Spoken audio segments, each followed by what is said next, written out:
What's going on, everybody? Ian here for Cult of Mac. And now that Apple has concluded their Buy Innovation Only keynote and shown off some of what they have in store for us over the next couple months, I thought it would be worth taking a look at some of the best and worst things announced at their Buy Innovation Only keynote. Starting with Apple Arcade and Apple TV Plus. They finally gave launch dates and prices for both services, with Apple Arcade launching on September 19th, along with iOS 13. And coming in at just $4.99 a month.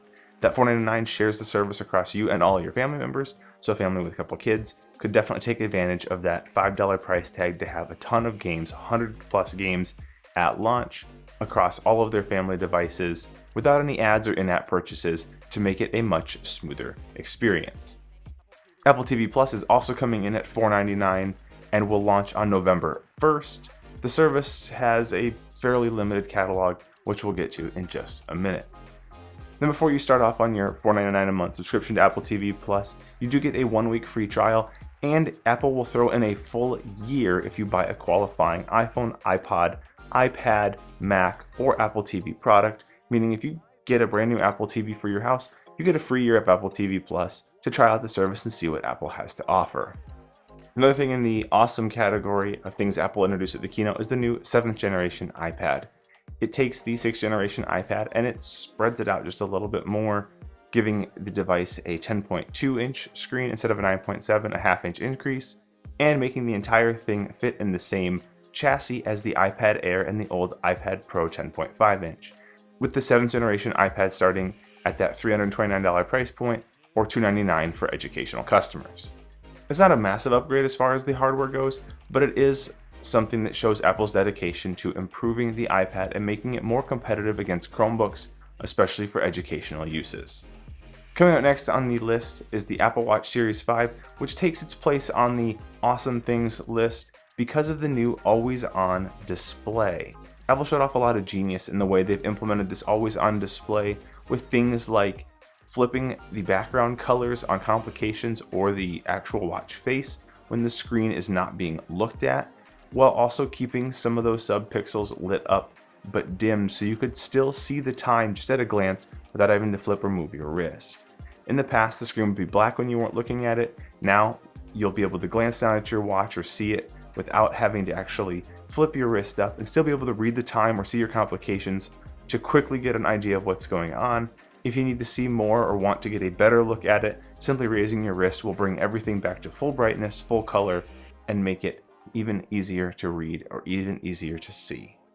Fourth up on the list is the iPhone 11, which replaces the iPhone XR. Basically, this is Apple's entry point for the new iPhones, and it brings that starting price down to $699, which is a huge plus.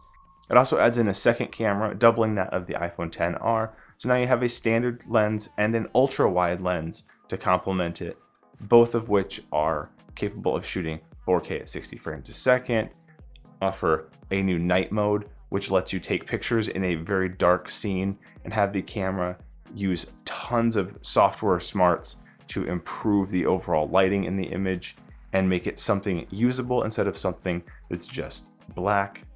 You also get Apple's extended dynamic range on both cameras, even when shooting in 4K, meaning you get better color and better contrast in your videos when shooting video on the iPhone 11, and adds slow-mo for the front-facing camera because that's something apparently people want.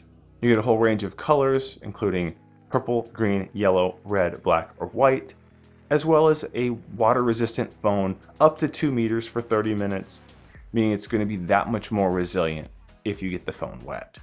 The final big thing shown off at the keynote that I think really impressed a lot of people was the fact that Apple has finally figured out how to name their iPhone devices.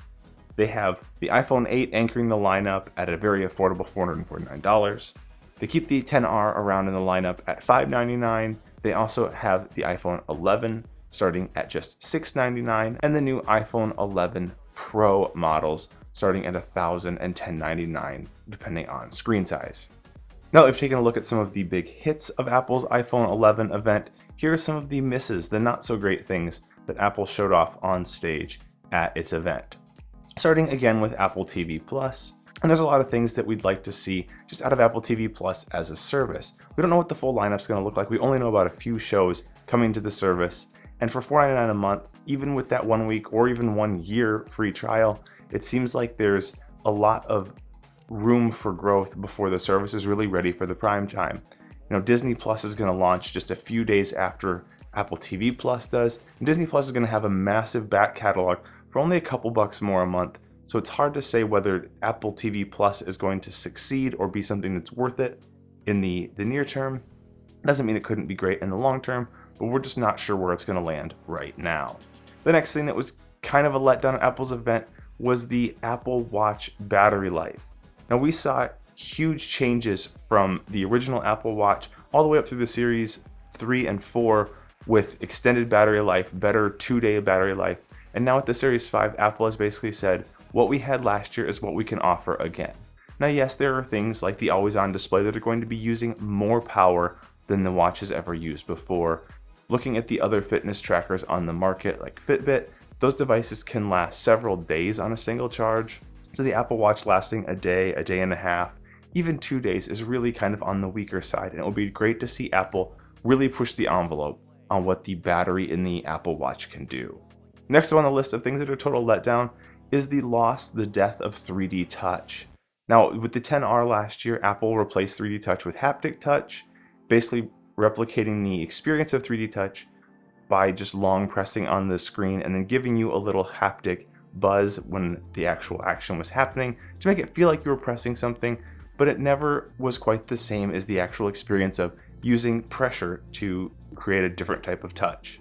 Now with the iPhone 11, which like I said replaces the iPhone XR, haptic touch is still there, but on the 11 Pro models, Apple has gotten rid of 3D Touch in favor of haptic touch, meaning if you've gotten used to using 3D Touch for all kinds of different shortcuts, now that's gone and it's kind of a letdown, especially for somebody like me who uses 3D Touch quite frequently. Next up on the list of things that totally bummed us out is the name for the iPhone 11 Pro Max. Yes, they're actually calling it the iPhone 11 Pro Max, and that is a terrible, horrible, no good, very bad name. Last up on the list of things that Apple showed off at the keynote that were total letdowns, total bummers, total misses, things that were maybe even arguably bad, it's the use and attempt to make slofies a thing. Anyway, Apple decided to try to coin the term slofie as a slow motion selfie video, which I'm sure is going to catch on now, just like Animoji and iMessage stickers and iMessage effects. We might be okay. Anyway, that's pretty much it for Apple's iPhone event. That's the good, the bad, the surprises, the not so surprises, and the kind of just downright weird things that happened at the event. All in all, we're pretty excited about the new Apple Watch and the new iPhones. The new iPad is going to be great for the educational market, and we can't wait to try out Apple Arcade and Apple TV Plus when they launch later this year. Leave me a comment down below and let me know what you thought of the iPhone 11 event. Hit the thumbs up button if you enjoyed the video. Hit the thumbs down if you think slofies are going to be a thing. Make sure you subscribe to the channel, hit the notification bell so you don't miss any of our videos as they come up down the road. I'm Ian for Cult of Mac, and I'll catch you guys in the next one.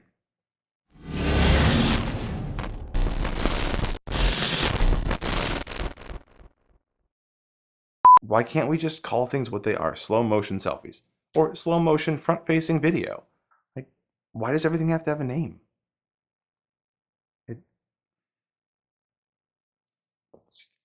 I'm never saying that again. That, as Marquez said, that was the first and last time I'm saying it. That's it.